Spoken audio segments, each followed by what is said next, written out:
Pokemon Sword and Shield's first DLC, the Isle of Armor, is shit. That would be the extent of this review if I'd put in the same amount of effort as Game Freak did with this fucking DLC. Got a strange foreboding feeling as I threw away $45 dues on the Isle of Armor. Not one of excitement nor remorse, but rather I felt the same emptiness one gets as they throw an exuberant sum of money towards two halo-lit lumps of fat attached to some vague caricature of a woman pretending to play video games on Twitch. I could pick at the colossal crack in the game's armor, being it's the newest Pokemon game doesn't have all the Pokemon in it, but it actually does. You just have to give us all your money. Mentality, but find Pokemon fans complaining about scrupulous marketing practices is about as convincing as a gimp questioning the dominance balance at an orgy. Pokemon practically invented the paywall, so the concept's nothing new. This is the franchise that sells two identical versions of the same game, bar a handful of exclusive Pokemon in each version, including a one-of-a-kind, ultra-strong selling point of a Pokemon that's invariably made cover boy, releasing a third variant of the same game again a year later with improvements less significant than my presence at parties. Pokemon has officially made fans its bitch. The infamous catchphrase, gotta catch 'em all, has been redacted, and with all the grace of a politician downplaying their problematic past. If you happen to be one of those unfortunate, naive children lured into Pokemon's white van with promises of candy and a complete Pokedex, you better fucking hope you've got one of those, you know those squishy humanoid figures you have to drink ungodly amounts of alcohol to tolerate? Those uncouth beings you hang out with just so you've got something to spout monologues at? Specifically about the failures of Operation Barbarossa, aka Germany's attack on Russia in World War II.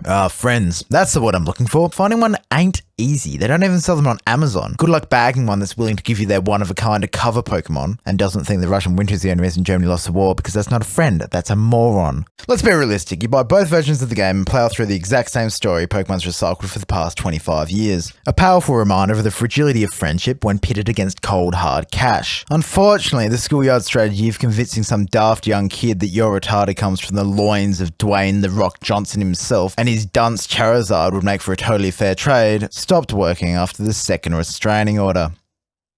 Once you've finished the audacious task of catching them all, you get the privilege of doing it all again in a couple of years for the next generation of Pokemon games. And if you think you're a smart cookie and want to transfer the menagerie you've already caught, well, pay up, Buttercup. You're going to need the Pokemon Home monthly subscription service for that. What do you get for collecting them all, besides hollow accolades? That existential dread after realizing you spent God knows how many hours collecting almost 1,000 lines of code that faintly represent cute animals. You could have spent that time on the internet complaining about how futile such a task would be, like I am. Well, I got about 3 minutes worth of rambling in before I had to talk about the glorified patch Game Freak calls DLC. It's cold padding. You should try it sometime, Game Freak. We all know the story. Mentor has talented student. Talented student is a cunt. You beat talented student. Mentor says that's because you love your Pokemon or some pandering hallmark bullshit, and the talented student becomes slightly less of a cunt. A tale as old as time, or at least 1996. While it may seem like a Game Freak, your audience does not entirely consist of Rule 34 artists waiting to draw the latest Pokemon waifu with the addition of bolt-ons the size of a small bus. You are allowed to pick one of the old waifus from the overflowing office bin. Maybe then the plot could have built on something already established rather than writing a below average side quest. I was curious to see how the DLC would challenge my team of level 100 competitive Pokemon, meticulously bred into such shining examples of genetic superiority that they would make a certain failed Austrian art student blush. Unfortunately, I was unable to flex my eugenically powered muscle. The Isle of Armor has a grand total of 7 trainer battles. It was a glorified nugget bridge. On top of that, I could only use my A team of super soldiers in 3 of those battles. You're forced to use up legendary Pokemon when battling the last 4 trainers. The game ends with a mirror match that was actually quite hard, because my Pokemon had a nature that reduced its speed, meaning the opponent always moved first. While I was disgusted by this genetic impurity, it was of no real concern. I simply gave him a couple of EXP candies before swiftly sweeping the floor of our opponent. At one point, while quietly contemplating how the inferior Russian P-34 managed to outmatch the glorious German Panzer, I noticed all the other trainers were wearing new hats and riding shiny new bikes. Then it hit me. Pokemon isn't baby's first JRPG anymore. It's baby's first MMO, or at least it's trying to be. This DLC is comparable to a Final Fantasy XIV patch. You get some new hats, mounts, some gameplay revisions, and they even had the gall to call these giant monster-catchy thingies raids. After seeing the light, my perspective on the series changed a little. I've always wanted Pokemon to become a real JRPG, and now the thought of Pokemon becoming a real MMO has my brain reeling. I envision it perfectly. I need to remember that Nintendo sees innovation as some nifty new controller you stick up your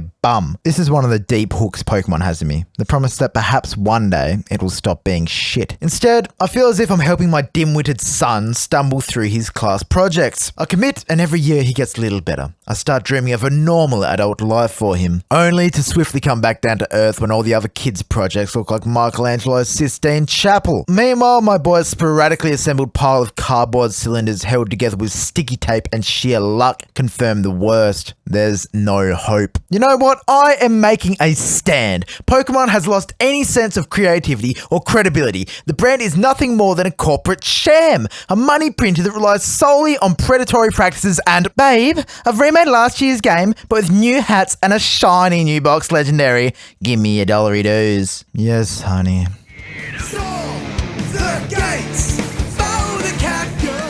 As I can't see our overlords at Google helping support my channel anytime soon, due to me talking about the philosophies of Immanuel Kant, I ask of you to leave a like on my video and share it around, and thank you for watching.